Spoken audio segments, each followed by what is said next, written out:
Hello everyone, कैसे हैं आप सभी। और बच्चों, आपको पता ही है हम 12th क्लास एनसीईआरटी कर रहे हैं। तो जो बच्चे 12th के हैं, पीजीटी टीजीटी के हैं, तो उन सभी के लिए चैप्टर्स इम्पोर्टेंट है। तो चलिए शुरू करते हैं। कल हमने पढ़ा था विलासिता की वस्तुएं, ठीक है। अब उसी को हम कंटिन्यू करते हैं कि स्थिति तब और जटिल हो जाती है जब हमें रोज़मर्रा के प्रयोग वाली वस्तुएं, तकलियाँ, जो कि फ्यांस जैसे दुर्लभ पदार्थों से बनी मिलती हैं।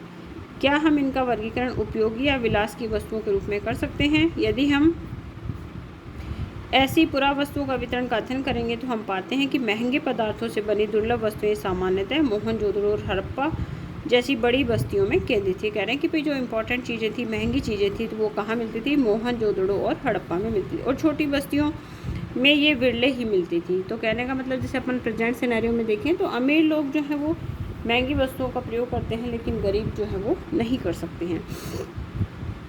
फ्यांस से बने लघु पात्र जो संभवतः सुगंधित द्रव्यों के पात्र के रूप में प्रयुक्त होते थे, अधिकांशतः मोहनजोदड़ो और हड़प्पा से मिले हैं। कालीबंगा जैसी छोटी बस्तियों से बिल्कुल भी नहीं। सोना भी दुर्लभ तथा संभवतः आज की तरह कीमती था। हड़प्पा स्थलों से मिले सभी स्वर्णभूषण संचयों से प्राप्त हुए हैं। अब देखते हैं शिल्प उत्पादन।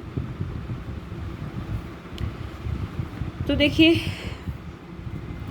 मोहनजोदड़ो 125 हेक्टेयर की तुलना में बहुत छोटी और 7 हेक्टेयर की बस्ती थी। अगर हम बात करें हेक्टेयर्स की तो मोहनजोदड़ो था वो 125 हेक्टेयर में था, और चन्हूदड़ो एक छोटी सी जगह जो कि 7 हेक्टेयर में बनी थी, जो पूरी तरह से शिल्प उत्पादन में संलग्न थी। शिल्प कार्यों में मनके बनाना। देखिए बच्चों, ये एग्जाम में क्वेश्चन आया हुआ है पीजीटी में और टीजीटी दोनों में कि मनके बनाने का कारखाना कहाँ से मिला था। तो वो मिला है चन्हूदड़ो से। यहाँ से शंख की कटाई, धातुकर, मोहर निर्माण तथा बाट बनाना। देखिए, बाट, मनके, शंख और धातुकर्म और मोहर निर्माण कहाँ होता था? चन्हूदड़ो में।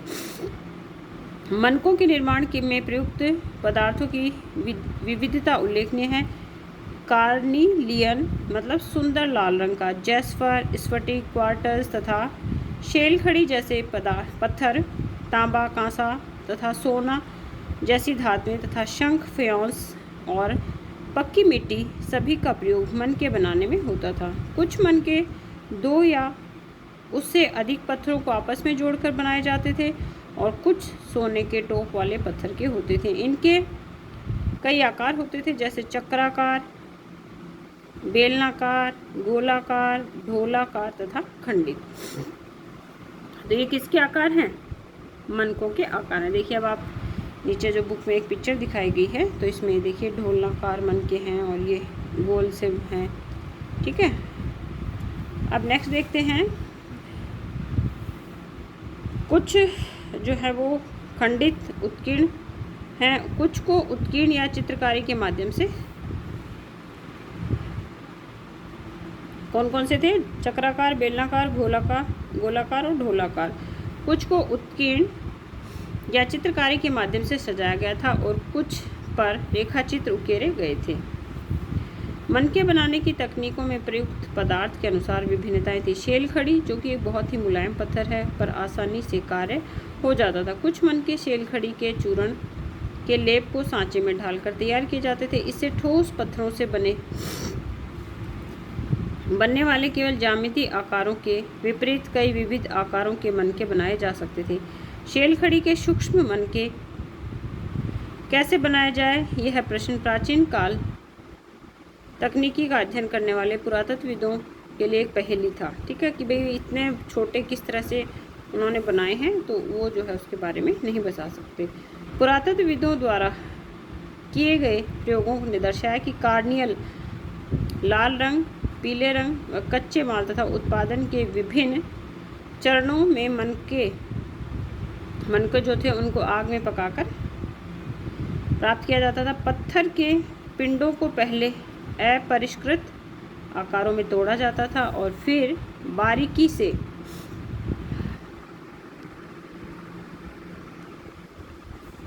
बारीकी से शल्क निकालकर उन्हें अंतिम रूप दिया जाता था।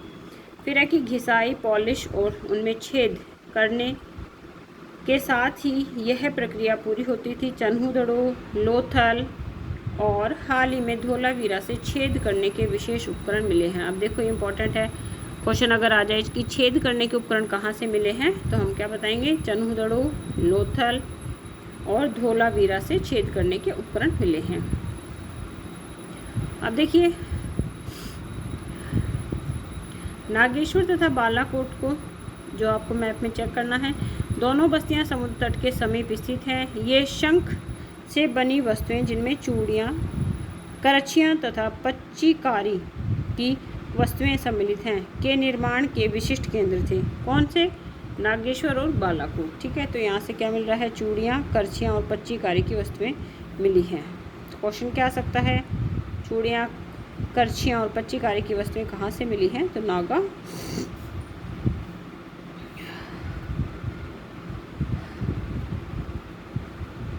नागेश्वर और बालाकोट से।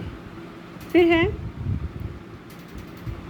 यह माल दूसरी बस्तियों तक ले जाया जाता था और इस प्रकार यह संभव है कि चन्हुदड़ो और लोथल से तैयार माल जैसे मनके, मोहनजोदड़ो और हड़प्पा जैसे बड़े शहरी केंद्रों तक लाया जाता था। अब देखते हैं उत्पादन केंद्रों की पहचान।